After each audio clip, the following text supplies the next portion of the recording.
Hi everyone, welcome to LionRun's VC Series, where we take a behind-the-scenes look and interview investors themselves to hear what goes on behind the scenes at VC funds and to help you to ask the questions to investors that you would typically be wondering. So today we're here with Moshe Bellows from Maccabee Ventures to hear behind the scenes of his fund and how he typically likes to do diligence on different deals and what he looks for founders. So we're really excited to have him here today. So thank you, Moshe. Thank you for having me. My pleasure. Amazing. So maybe let's just start it out. If you want to give like a little bit of background about yourself, about Maccabee Ventures, and we'll go from there. Sure, my pleasure. So I'm a Midwest boy. I grew up in Chicago, similar to you. I'm third generation senior living, so my family did our thing in the senior living space, and then that grew and generalized into real estate and then some fintech. Came to New York, went to a lot of school. So I guess the typical route, which is I went to law school and then got a master's in social work and finance and whatnot. Ultimately, I ran a large healthcare concern and I led its digital transformation, where I saw really the underbelly or all the problems in healthcare or real estate or fintech surrounding that. And I was enamored by that. And I got to invest in companies, utilize them internally, and solve those problems. So I was bit by the bug. After a few years, I decided to move into a family office. So I worked in a family office for 16 years, where all I did was look for those problems, either in healthcare, prop tech, fintech, invest in them, utilize them internally, and socialize them to our network, and thereby grow our network. About 9 years ago now, there was a movement at Yeshiva University where I went to school for practitioners to come back and teach. So I put together a year-long venture curriculum with Bruce Tarragon, who runs Bloomberg Capital. We've been friends for 30 years. It was a course that I wish I had in university. And that class became very popular. I'm sure not because of me, but because of Bruce and the subject matter. And 2 years into that, Bruce just turned to me and said, "You got to start a fund." And I said, "Please don't make me. I'm a family office. I'm really happy, but I'm really happy he convinced me to do that." So we started Maccabee Ventures, which is an early stage venture fund, pre-seed and seed, focused on North America and Israel, and we act as that bridge.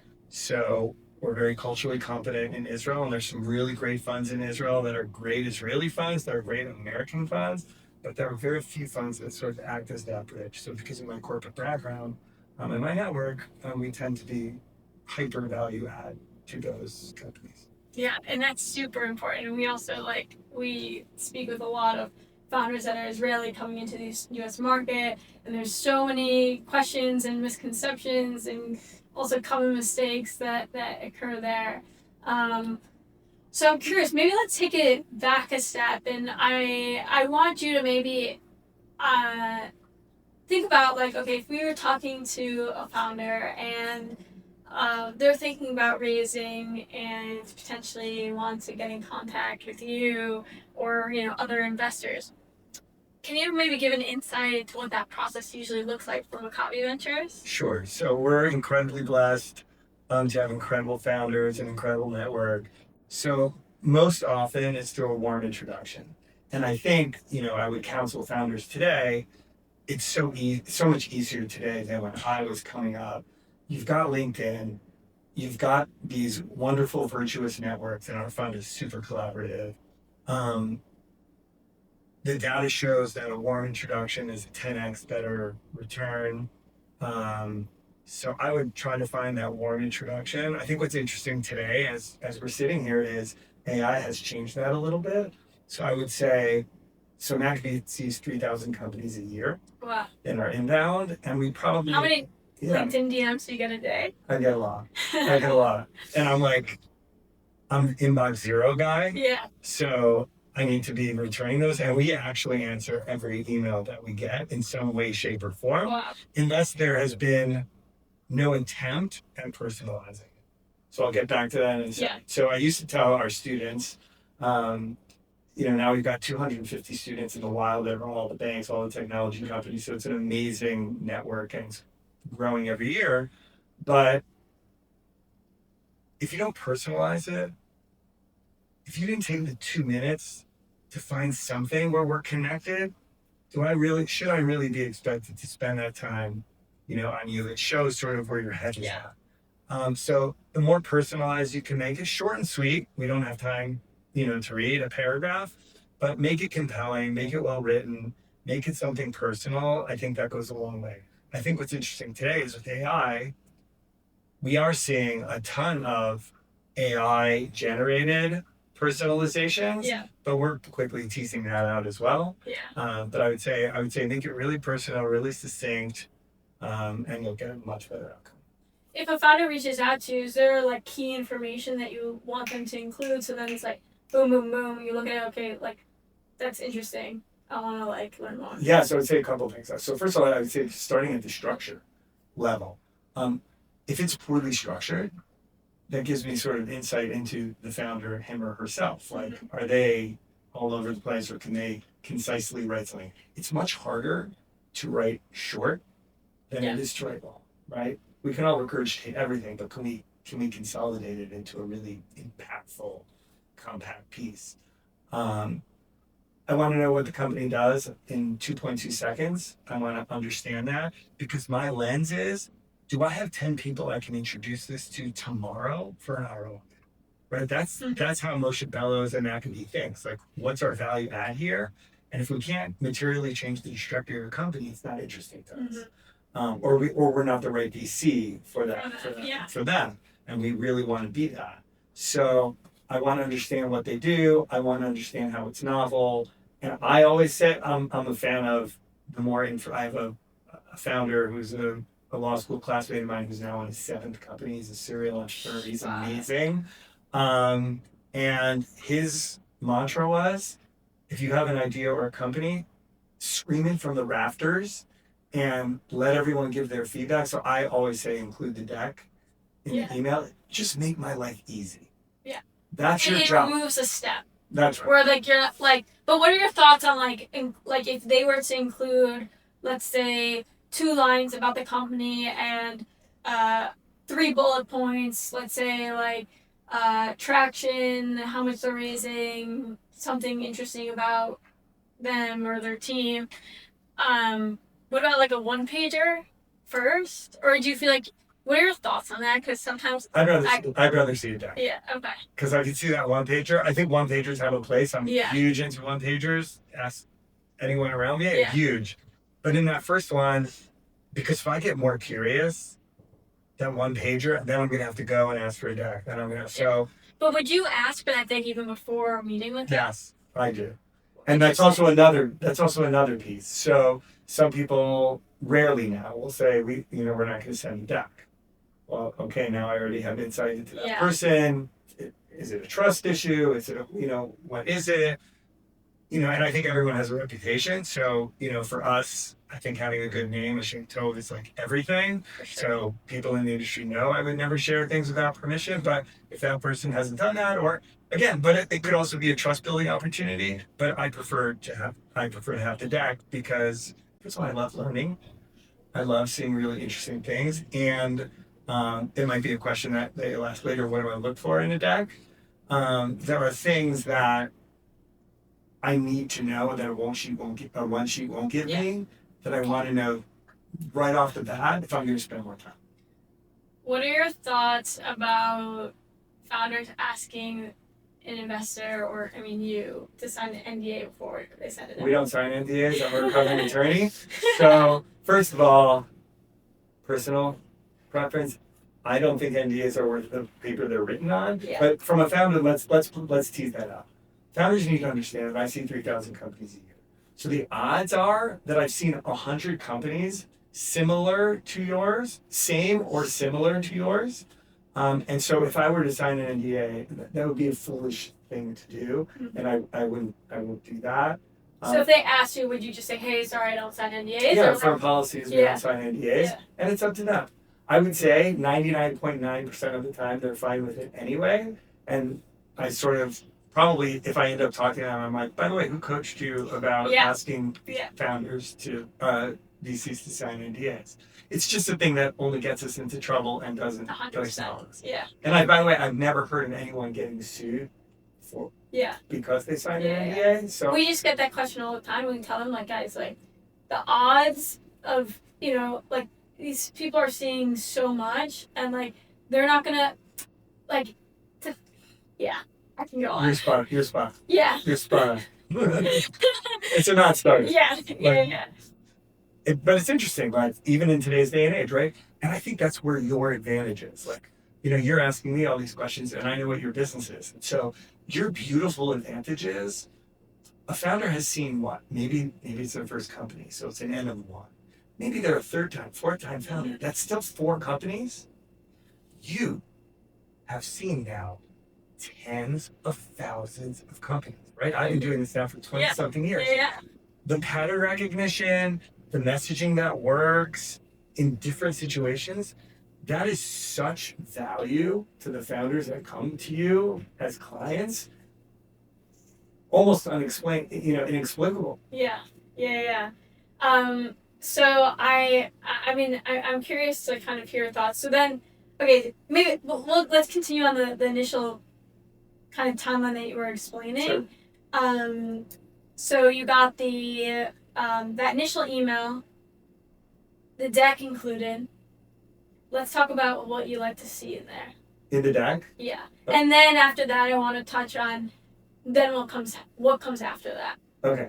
So for the deck, and this is your baby, in the deck, that cover page needs to sing to me. I need to know what the company does in 0.2 seconds. So whatever the name of the company, the tagline, I already want to know. And why is that important?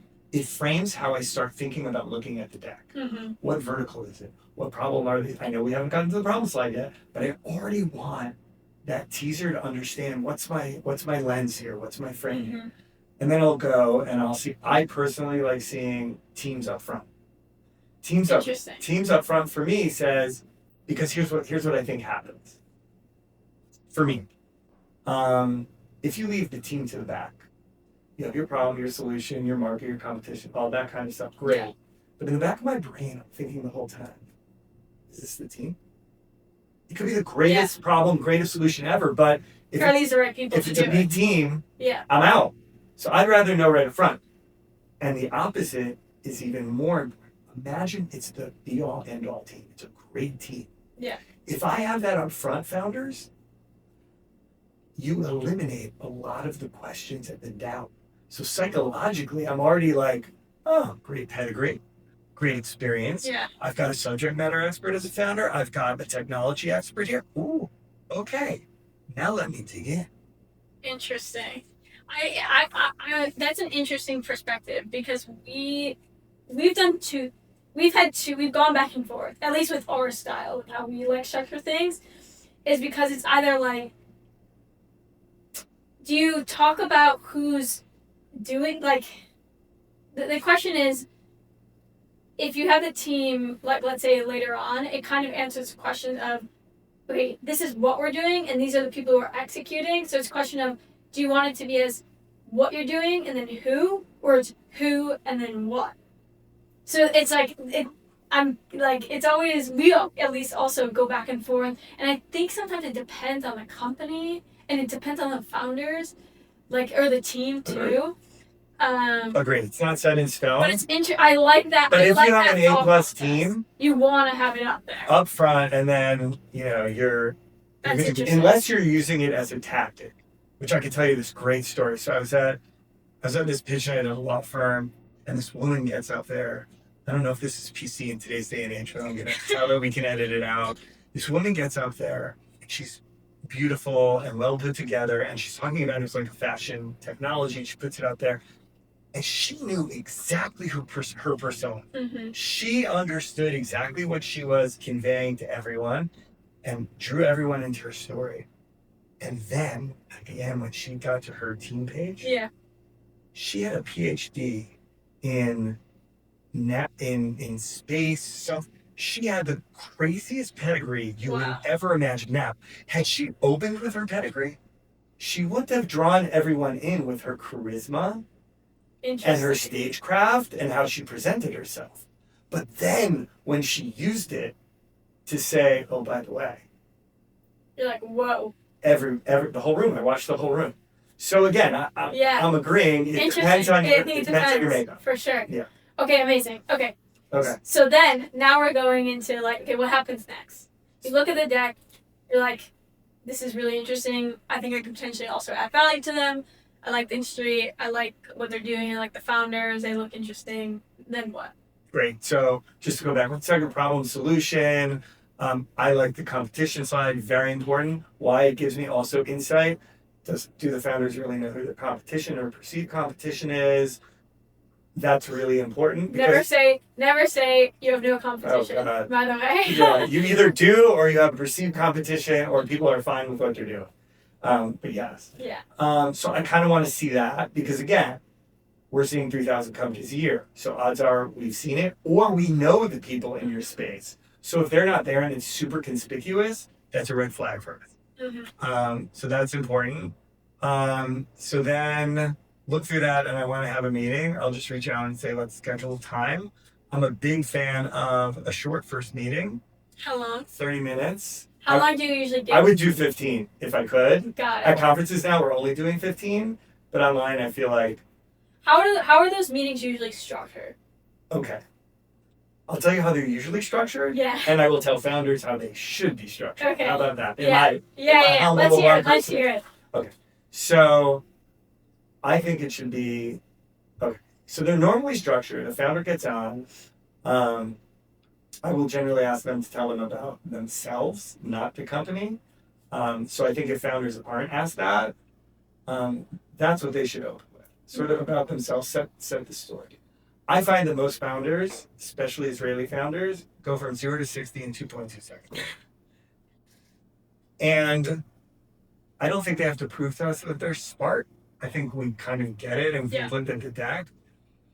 I think that more people need to develop a relationship. And unfortunately, they don't. So I think the coaching needs to be sort of more relationship driven and specifically draw me, the listener, into your problem. Mm-hmm. The more you draw me into your problem, the better off you are. So if I've bought into this being a problem, or it's also a problem for me or people that I know, wow, imagine that. But if it remains this esoteric foreign thing and I'm not vested in it, okay, it's another phone call. But if you get me, right, saying, oh, yes. It's like, oh, I went through this experience and this headache and, oh, no, and can you relate? And I'm so conscious to that. Yeah. Like, sometimes I'm it's chomping. The problem founder fit, right? It's like, if they had experienced that problem before themselves, it makes you feel a lot more confident that like they know what they're trying to solve because they've experienced that pain themselves. Yes, and yes, they went through it, but also imagine if I went through it and now you've got me shaking my head like, but you'll never know unless you ask. Yeah. And they don't. Oh, so you're saying like they should be like, I experienced this headache of, X, Y, and Z. Have you ever felt that before? Yes. Or and then do you, what technology do you use? Or has this been a thing for you? Or, if you're willing to share, does your family, do you experience this in your family or friend group or whatever? Once I've had that shared experience and it's an emotional attachment, it's a very different experience. Yeah. And that I find is often, missed. So for instance, we do a lot of silver tech seniors. Mm-hmm. So I ran a company that owns and operates senior living, right? My parents are now older. And so we all have that lived experience. Yeah. So if you are solving for Alzheimer's, dementia, fintech, whatever, and you can't get me, and you're not asking me questions about my experience, again, not because of my ego, not at all, but because you'll draw me into your narrative. Mm-hmm. You're not optimizing your time. Mm-hmm. Interesting. And then how long do you usually give them to go through? Are they usually presenting? Should they share their screen? Should they not share their screen? Yeah, I'm a fan of sharing. Again, I'm one of those people. I'm data driven and I'm a freak about information. So I've gone through it before. I will not have a meeting. Let the world know. I will not have a meeting unless I've reviewed materials. I just think it honors the person that I'm sitting with. 100%. Right? Like, because then you can come to the table more prepared what you're getting yourself into. You're not wasting anyone's time on both ends. Exactly. How I frame it is, I'm not so smart. So I only by reviewing materials do I seem smart. Can I be smarter? No, but seriously, like it allows me. I'm curious, so I want to be able to ask intellectual questions, and I can't do that. I can't do that in the moment. I really need to really review and give thought. In a perfect world, I think that pitches should be no more than 10 minutes. And that's what founders should do. Invariably, I think it goes to the 28th minute, and then they get to how much they're raised. Maybe if they have the ask, if they get there, sort of the ask and the round dynamics. I think that's far too late. I would love to see 10 minutes, and then a real conversation. Yeah, and open the floor for Q&A. Yeah. That's usually what when we're like coaching our founders after we do the materials and we're like prepping the verbal presentation and like how to consolidate it, the actual verbal presentation of the materials when you're sitting in the meeting. That's usually what we're saying, but like, and that was because we saw the problem of like they would literally use the whole 30 minutes and then you're not getting any feedback. You're like talking at someone and it's like, okay, great, like, but there's no room for conversation. And then, okay, that's really, really interesting. And then usually after that, you'll ask for a data room, right? Usually I'll ask for a data room. Sometimes I'll ask if I really feel, again, how my brain works being value add. A lot of times we'll make strategic introductions during due diligence, like pretty quickly, because we want to get industry feedback. We're very different than other firms, I think, in that way. I just want to get feedback really early. Like, am I dreaming? I experienced this problem. Are you really experiencing this problem? Would this be a solution for you? So let's say you knew, let's say it was a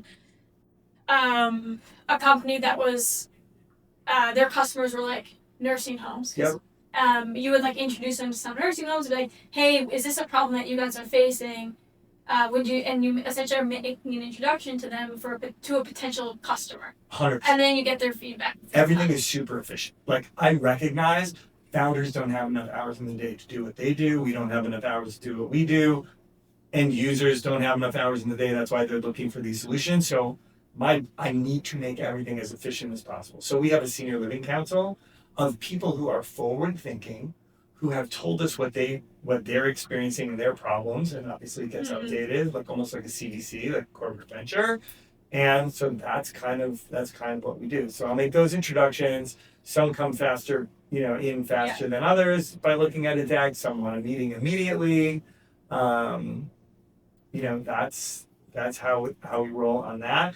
And then as that's happening, I will, if I'm still interested, we'll start having deeper conversations. I just to double click on what we said earlier, the first meeting is just to get a second meeting.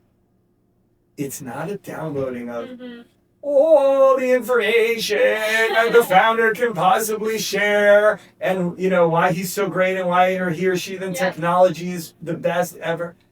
It's a bite-sized morsel. It's a tasting menu, so that I want to stay for the rest of the week. Fantastic.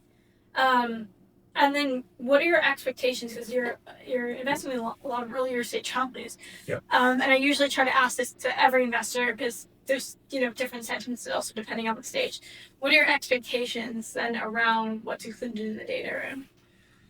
Yeah. So in the data room, I want to see, since I'm a lawyer, I want to see all the sort of employment contracts, all of that stuff. Again, just as a lens into, do these founders know what they're doing, equity-wise? Do they know what they're doing?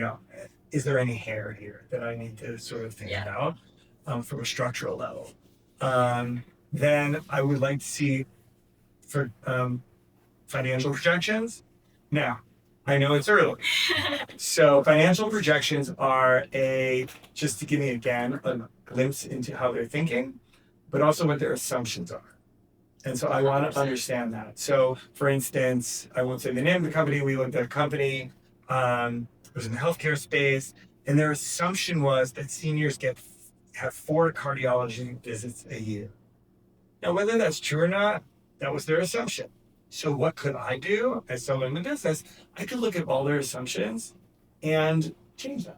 And then So- you can, yeah. and then tease it out, price it out based on that. So if I think cardiology is really 2, not 4, okay, I can price that out, and whatever the assumptions are, and then I can have a conversation with them about it. Yeah. So now we're sharing like information and experience, and it's a different level of conversation. So I want to see that, and so contracts, data room structure. I'd love to see potential client contracts if they have traction already, or pilots. Again, for information. So I'll give you like my pilot thing. I don't think and this goes to the lawyers that are drafting those things.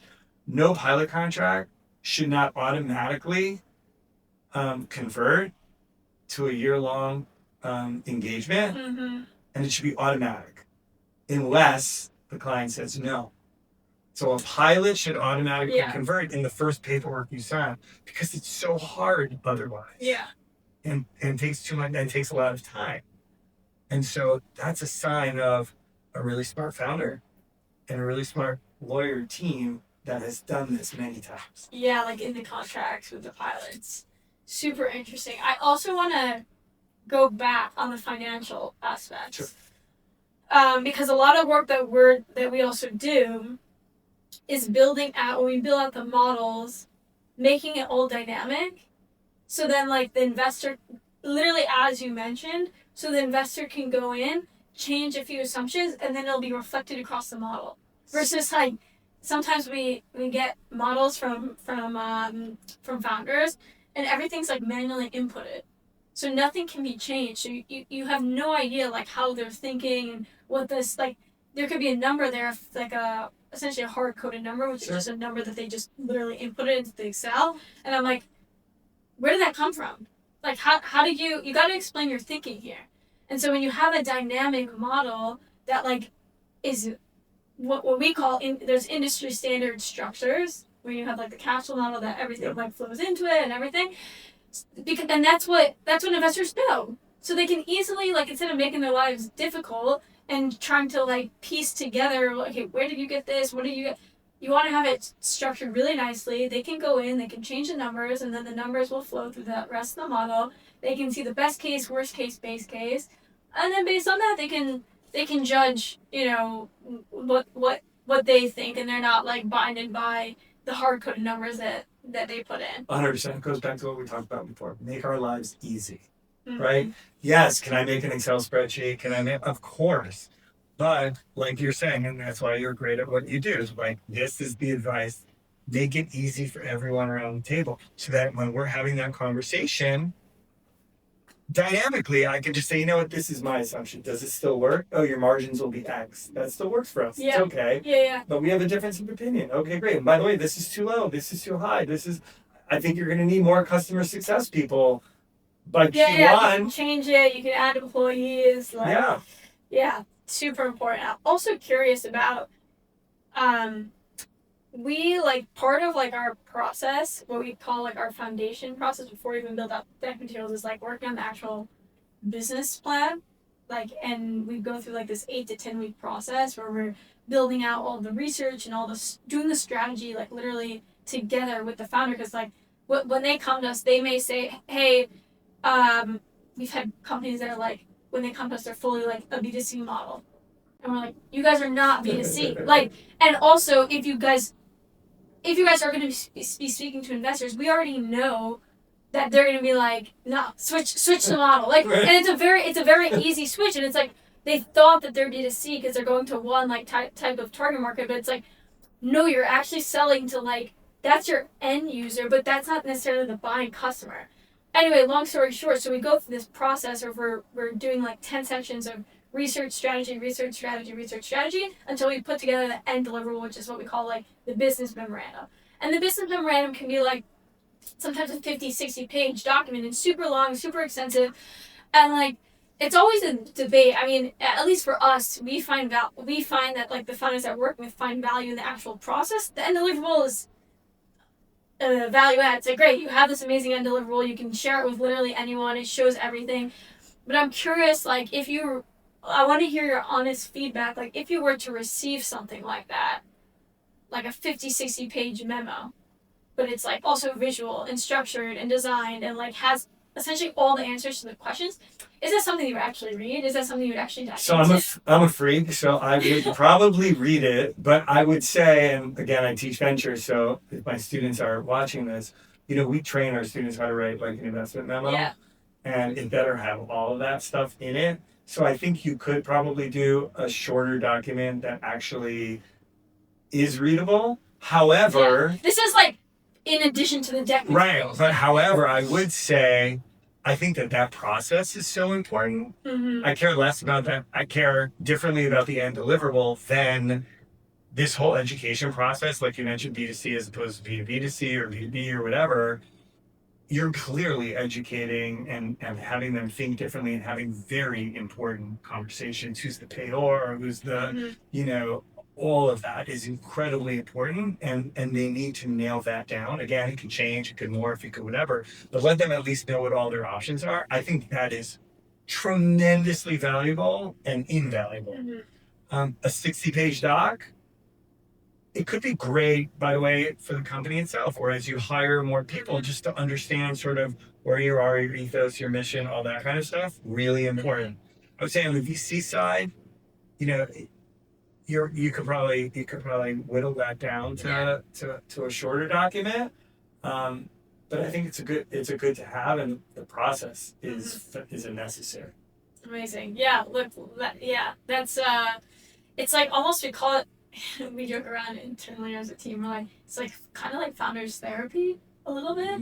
It's like you give them the space to be able to flesh through all these decisions and questions and stakeholders that they aren't sure about before they go to you and go to pitch you, and then you're at the one asking them those questions, and they're like, oh shoot, I didn't think about this. I think it's great. I think 80% of my job is therapy, so I got a master's in it, and that's 80% of our job. I also think that what you're providing is this safe, judgment-free zone. When they get to us, they're so concerned, and certainly people that don't know us yet. Yeah. Again, we were voted most founder-friendly VC, whatever, but still, I'm a VC, and we have our opinions and stuff like that. I will say there's a corollary to what you're saying, just for founders out there. We have found statistically that those founders that are more communicative do better. 100%. Which is really interesting.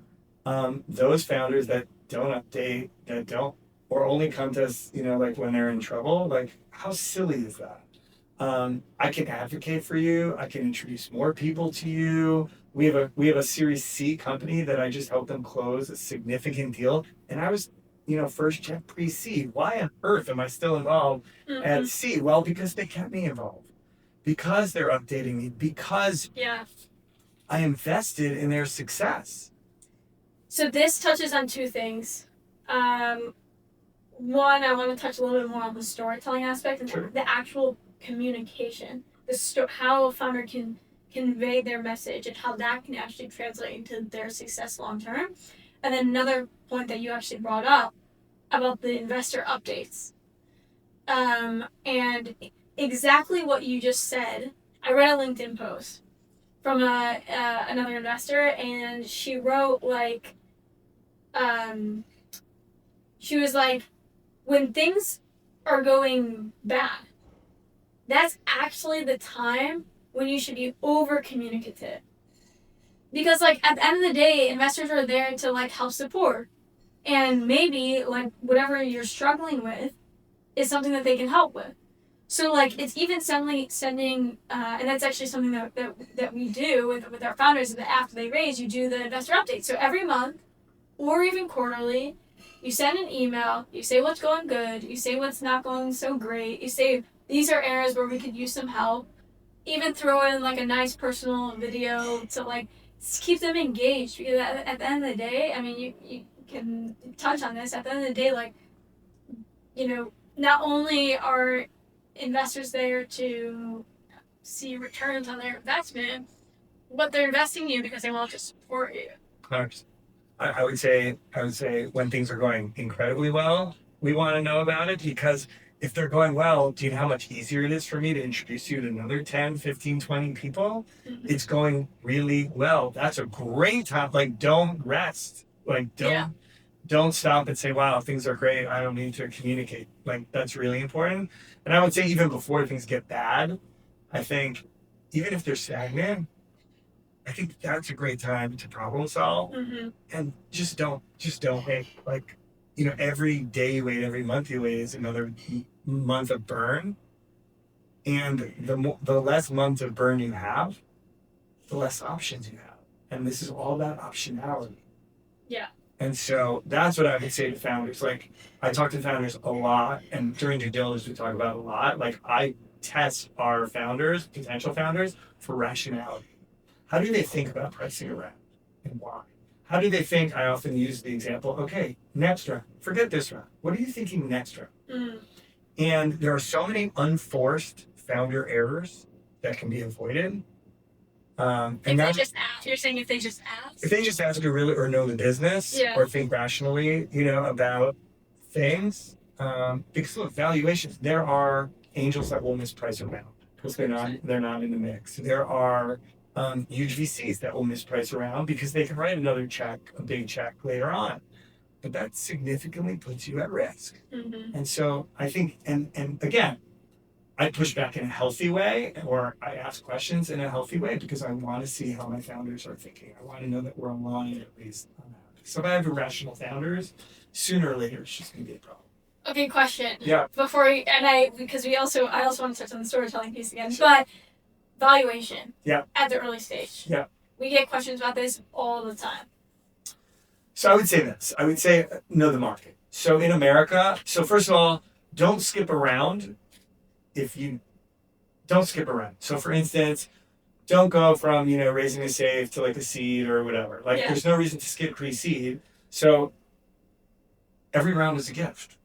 So almost, it doesn't even matter how much you're raising, call it whatever, because as soon as you start getting into right between seed and Series A is the hardest money to raise. So as soon as you start calling it a seed extension or this or that, it has a negative signal. And the only reason it's an unforced error, you skipped around. Now, I know it seems silly, but it's really not. Like, it just is. Mm-hmm. So again, going back to unforced errors. In terms of valuation, in the States, you need to know there are some firms that will only invest up to the $10 million valuation. Mm-hmm. So if you're all of a sudden like out there and it's really early for you and you do a round at 11, you've just priced yourself out of a huge swath of people that are awesome, that are super collaborative. And by the way, think about it this way. If I get 4 smaller VCs in my round or 3 smaller VCs in my early round, odds are they're going to want to follow. Mm-hmm. Even if things are if they're going great, yes. If they're going good, yes. But if they're going okay, they don't want to lose their investment. They play whatever. Yeah. So they're going to follow on. You de-risk your next round to a certain extent. So again, these are the unforced errors that I speak about. So, if you're close to 10, I would do 10 or under. Yeah. I'd be really in which round? Like a pre-seed? Even on a safer valuation. Yeah, and by the way, valuation caps matter. Yeah. Well, yeah, because long term, if you're gonna exit, that's literally what's gonna determine. They really matter. The returns. I've seen so many, cap saves at 15, and then they do the price round at 12. Mm-hmm. Well, that was. It's a negative signal to the market. And by the way, you just potentially hurt, depending if you have a discount rate or not. You just hurt your earliest investors. Yeah. So again, it's making me think, do you really care about them? Mm-hmm. And how are you going to care about me in your next round? Not much. Yeah. So those are the kinds of negative, unforced error signals that you don't need. That if someone would just teach them that at scale, we'd be in a great place. It's almost like there should be like a founder VC curricula. It should be. For not just students, but also for real life founders. I'm in. We'll get that going. Yeah, honestly, literally. Okay. Around the idea of like storytelling. Yes. Communication. And like how founders actually articulate themselves. Like I think personally a founder that can tell a story, captivate someone, like articulate themselves, present themselves, in a positive, professional way. I just think they're going to go way farther than even the smartest founder, technologically, savvy founder that has an amazing technology but can't articulate. They can't. I'm curious to hear your thoughts on that. I think I think except at the margins and the edges, I think you're spot on. As you know, I was an actor for 12 years, and I was a really shy kid. And the reason I think that my father and mother like let me pursue that was because it was just an incredible education. It was incredible. Like even today, I'd rather sit in the corner and not say a word. But right, I'm an extrovert and introvert, I guess. So I think storytelling is hugely important. And what I would say to founders, like I say to my students, is don't just practice the same thing over and over again, right? Have three different ways of saying the same concept. There are like there are techniques, speaking techniques that also should be taught at these things. I think it's really important. By the way, I think who do we see being, rather successful? It's those technical geniuses that can't tell a story. Wow, that's a great marriage. And again, a lot of times when we're talking about Israeli founders, there's a language barrier, or their English isn't so great. So I think be cognizant of it, work at it. Doesn't mean you have to have perfect English, but it does mean that you're well rehearsed. You know the words that you need to use. At least figure out those words that you need. But the narrative is really important. So I think if we marry a bunch of these ideas that we talked about today, I think they'll be in a really good place. Know your business, know your story, know your pitch, involve us in it, and I think you're way ahead of the game. Yeah, interesting. I want to also speak about, you mentioned earlier that you do a little game with the founders that you actually back later on, where you kind of talk about what were the different perceptions of each other For sure. after while you were going through the due diligence process and I guess before you invested versus then after you invested, because now you can just like unfiltered, talk about that stuff. So I'm curious, I would love to hear what were some of those like misconceptions on both ends, or like thoughts on both ends. So like on your end, what were things that were like kind of, you thought that some founders that you went through this process with were like they did really really good, or like that was just a big red flag, and then vice versa.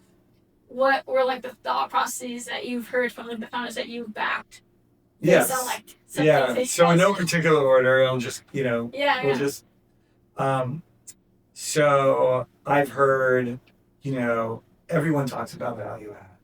And you did this value add, and I was like, okay, and I heard from other founders, value add.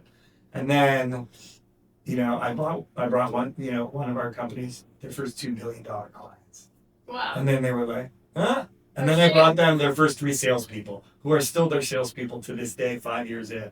And they're like, and so, now it's 5 years in, and they're like, yeah, and you stayed with us all the way through. Like, I think that, people want to call you on your stuff, and are they going to be that, or are they just, is this puffery? Yeah. Right. And so I think that's, my motto is only as good as what I did for my founders 5 minutes ago.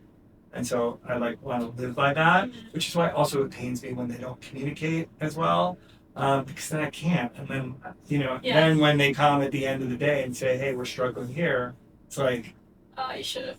Yeah, it's late. It's late in the game, and you don't want to be the guy who says it's late in the game. Yeah. I always want to be helpful. What have I? By the way, the same token, I would say the other way on this. I'm thinking of 2 or 3 founders in particular, who I adore.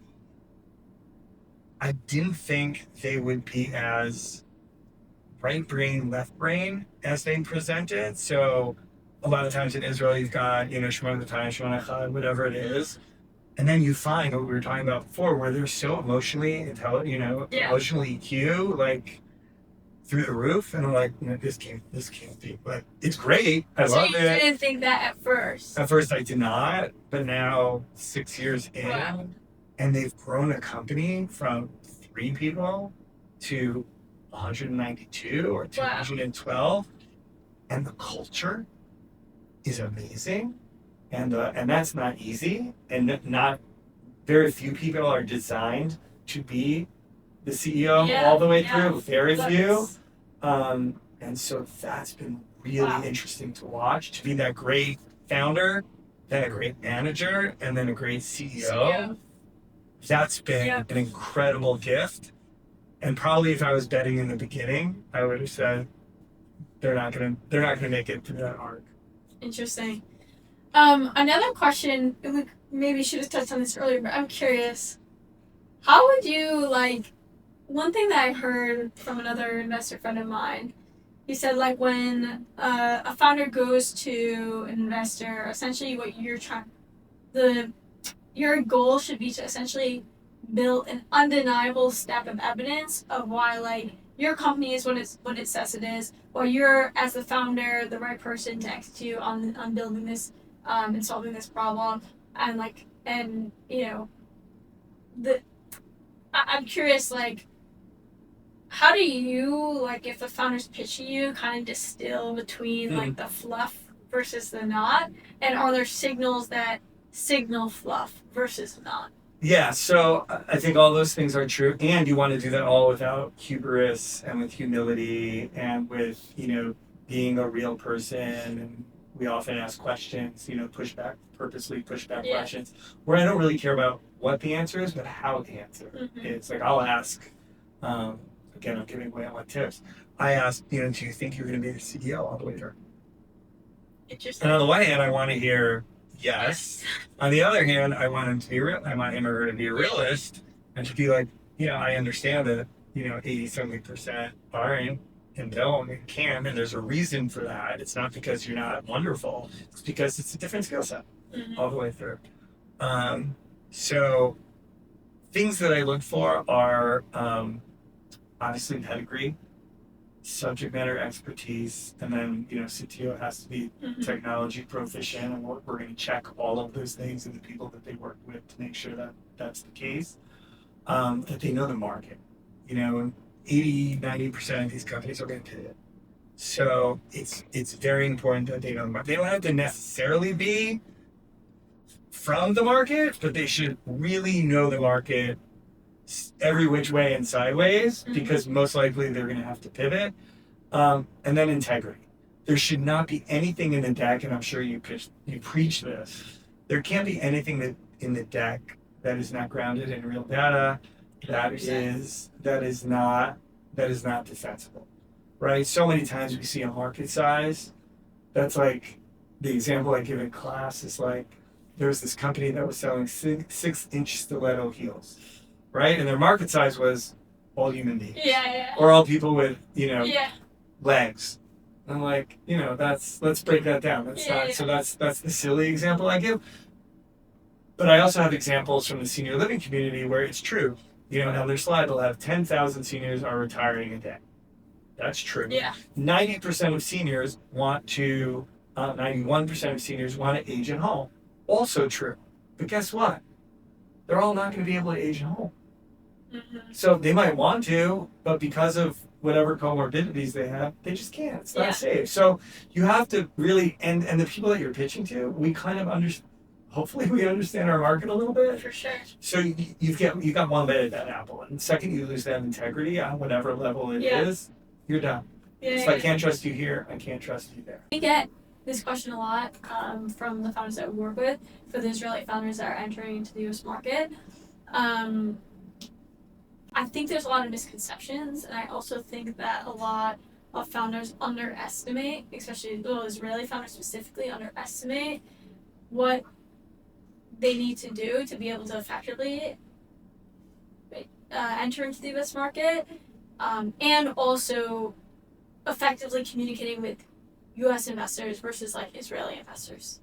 So there's kind of two areas. It's market entry and also raising in the US for Israeli founders. So would love to hear your thoughts on that. Yeah, so let me do raising first, because I think there's a couple things that we've spoken about a lot lately in the industry. A lot of Israeli companies come here with pilots in Israel from notable companies, but Israeli companies. Wix as an example, and it's amazing that these companies in Israel are supporting their local ecosystem.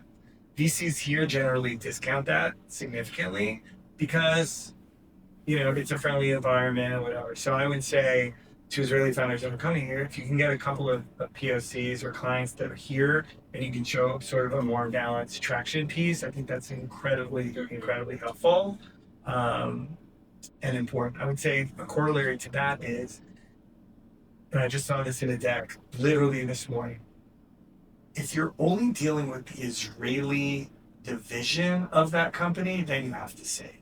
So in other words, if you have a deal with EY Israel, if you have a deal with, insert company here, you need to be very specific because a deal with X company Israel, as opposed to nationally or in America, it's a very different proposition. And when I ask you, going back to integrity, when I ask you about it, then all of a sudden it's in Israel. Or I was talking to one of the founders of this company who's a salesperson, and on the team page, it said that he sold it to all these brands. I'm like, amazing. Wow, what do you need me for? But the brands were all Israel. We're the American, whatever it is. The Israeli branch of U.S. brands. Correct. And it wasn't the American corporation. So if you're very transparent with that, because that goes to integrity on that side. We've had a handful of founders that we've worked with that have they've had some good traction in Israel, but I think they totally are underestimating the market in the US and what needs to be done to be able to effectively execute on that. Yeah, I think things take longer here, right? It's not like a big Q-bus. Like you can't go grab coffee in the middle and with Dudu, who you were in the army, right? With Dudu, we were in the same army unit. Yeah, for sure, 100%. No offense to all the Dudus out there, but so that's different. I think things take longer, but I think that's where it's even more important for you to think through your warm introductions. Who do you know, the VCs that you get on board, because we can help make that smoother, but we also want to see your hustle before that. So, if you are doing business with the Israeli version of it, how does that translate into your, why did you go to them, all that kind of stuff. So figure that stuff out, I think is really important. I'll use a corollary from the healthcare space. If you're, Israeli healthcare is very different than American healthcare, right? Completely different, socialized medicine versus, and you need to know and demonstrate that the American third-party payer healthcare system. Otherwise, it's going to be really hard. There's a cadence to it. There are times of the year when you sell into. The sales cycles are different. Very different. And so at least know them, because if you don't and you've just missed one, it's literally a whole year until you can do that again. And that's, if you're raising money, yes, it should be for 18 to 24 months. But if your first foray into that is 10 months in, that's super hard. Another question, I literally just got this question from a founder I spoke to on Thursday, a few days ago. Early stage company, very early, they have a relatively MVP, good product built out. And he was like, I want to raise from US investors. But if I don't he's an Israeli founder. If I don't have Israeli investors on the cap table, would that be a red flag for U.S. investors? It's a good question, and I'll add to it. I think you want local investors just because it's your friends and family, and so I think it would be odd just to see that unless you have this international presence, and so I think that smattering is good. Let's add to that and say a lot of times. Israelis will have a choice between an American VC and an Israeli VC. And I think people really need to think they're great both, but I think you really need to think about, if you have a wonderful Israeli VC for your first round, and now you have some offers from notable American VCs, and you're jumping the pond and you're here, I think you should think long and hard about taking another round from a Israeli VC, a nominal Israeli VC, as opposed to, a safe top tier VC or them. Even if you're saying, even if they are entering into the U.S. market? I said if they are, especially if they're entering the American market, think about having an American VC lead the round, unless you have some amazing reason. Yeah. And an amazing reason is not optimizing for valuation. For sure. The plus or minus $4 million on your valuation is de minimis. I mean, if you're worried about that percentage or your market size isn't big enough. So I think, again, all of these things are, how do I de-risk this? How do I make the best move with the information that I have at the moment to make me the most marketable? And again, I think I talk about this I spoke about this since October 7th, like founders need to interview VCs as much as we interview them. I think it's really important. I think you have to know who you're getting in bed with. I think you should, like when people call around and ask, and I find out that people are asking about me, like that's smart. Like it doesn't bother me. Yeah. And I want that feedback and I want whatever, but so it makes me happy when people are doing that. Also in this environment, already starting 2 years ago, Israeli founders really need to know who are the partners at the firm that they're taking money from and what are their views on Israel. And I know that might be a little controversial, but you could be working with one partner, but if there are other partners at the firm that are anti-Israel or anti-Semitic, it's going to be a much harder situation. That's come up, I think, in a few situations recently at some notable firms I've seen in the news.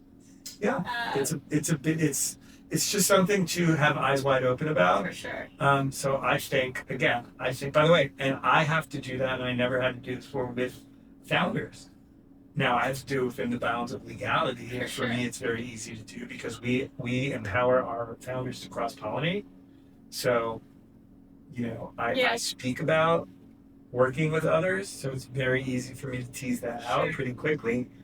But founders shouldn't think that all the power is in others' hands. I think they have to retain some of that power too. We often get founders coming to us, and let's say it's either a pre-seed or a seed, and sometimes it's a little bit unclear of which one it is because of they raised a little bit in the past, but it was just a bit messy, and this is their first time really actually raising from VCs or institutions. And a lot of times they'll come to us and a founder will say, we want to raise $5 million or $6 million or $8 million. And again, these are usually pretty early companies. And then a lot of times what happens is after we dig in to doing the research and building out the strategy and the roadmap and then taking all that and building out the assumptions for the financials, we realize they actually don't need they don't need that much. Yeah. And it's kind of this not controversy but dilemma of okay, should you raise a smaller amount to be able to hit a specific milestone, let's say on your 3-year roadmap or year roadmap, whatever it is, and so raise, let's say, a smaller route. Let's say you only need, let's say, $500K to be able to, let's say, get FDA approved or something to get you to the next mark. So then you can raise another round at a higher valuation versus raising a larger amount, potentially at a lower valuation earlier because you want that to instantly accelerate the growth. And you think that's the answer. So I'm really curious to hear your thoughts on this because we are in this situation all the time. You're not gonna like my answers. The answer is it depends, but I'll get more specific. Okay. So first of all, I think it's really important that founders eliminate all the hair. Second one.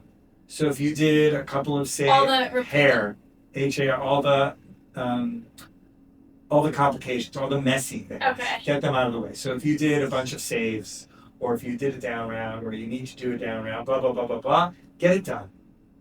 No one wants to come in, or very few people want to come into a mess, to a situation that has a lot of hair on it, and fix it. So bite the bullet once, do it for real. Like, let's say you mispriced your round and it was at 15 million, but really now you need to do a round at 5 or 7 to just recap everything. Yeah. Just do it and don't look back. Just get it done. And don't do it just a little bit, but do it for real in a meaningful way so that you can clean the slate and let's go. In terms of how much you should raise, so I think I won't raise $500,000. Certainly not for FDA because it always takes longer. Yeah, I'm just giving something that's a milestone. Yeah. So I would say you always want to raise for sort of 12 to 18 to 24, 18 to 24 months now. So I wouldn't do a raise that's less than $1 million to $2 million, $1.5 million to $2 million. Because fundraising sucks and it's a lengthy process and it's away from your building your business, but you want enough that you can really hit some really great milestones. So I would advocate somewhere in there. I would also, like I said before, call around the earliest that you can call it, so you don't skip around without. In terms of raising a lot of money, look, if you're a second-time founder or a third-time founder and you can do that, I get it. That could be. But also have a justification for the use of the capital. So don't just raise $5 million because you can. Like, there needs to be a reason. It needs to be provable to do that. Well, because then there's like equity. Question of like, if you raise a large round earlier, you're giving up more equity, you're giving up more of your company versus a smaller round. So I think that goes again into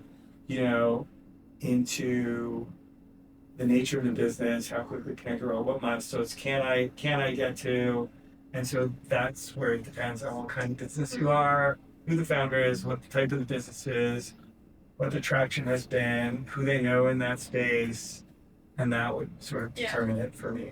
And something that I often think about and also explain is that the goal isn't the raise. The raise is just a means. It's a vehicle to be able to hit the larger goal, which is to grow your business and to get X amount of customers and X amount of revenue and X amount of people on your team or whatever it is. So I think sometimes that we see founders are looking at the raise almost as the goal, but the raise shouldn't be the goal. The raise is a means or a vehicle to then achieve a goal. I think that's fair. I think these are my goals that I want to achieve with this capital. I think we're also seeing, it's just an interesting time in the market, right? We're seeing seeds dropping more and more, which I find fascinating and great. When people come to me and they say we bootstrapped, until now I'm like, oh my god, I love that. Because there's so many tools out there to help. So many tools. We're now looking. Conversation for another time, but everyone's looking at revenue per employee now, which I think is fascinating. It's another metric. People are now saying it's got every employee needs to be generating 10 million in revenue as the new new metric. Wow, in my lifetime, I never thought I would see stuff like that. We're talking to people who really believe that they're building technology to support one-person unicorns. Crazy. It's fascinating. And we're living through this time, and you're talking to, thousands of founders every year who are doing just that. I think it's a glorious time. Yeah, thank God. Wow. All right, so I guess as we're wrapping up here, do you have any kind of final pieces of advice or thoughts that come to mind that you would want to share with the founders that might be listening to this? Yeah, I would just say, look, founding a company is super hard, and there's so many variables and so many fires you're going to be putting out and so many, everything. But if you are a founder and want to build something, the world is your oyster, there are so many tools now. There are so many people that have been through it. There are so many mentors. There are so many people that can help you like you on your journey. That there's, very little excuses. And if you really... just the tools themselves. Every day I see new tools that I'm trying to figure out how do I incorporate that into my tech stack. It's so amazing. So there's literally resources at our fingertips. Our fingertips that literally did not exist when I started this crazy journey a few years ago, and it's truly it's a marvel. It's like modern day miracle. Yes. Yeah. Awesome. Well, thank you so much. What's the best way for founders to get in touch with you? So this goes back to being resourceful. So I'm certainly on LinkedIn. I'm all over the internet. I encourage anyone that wants to reach out to reach out. Just do it really smartly. Do it really personal. I think that's going to get you pretty far. Amazing. Perfect. Thank you so much, Moshe. This was great. And Thank you. It's great to spend time with you.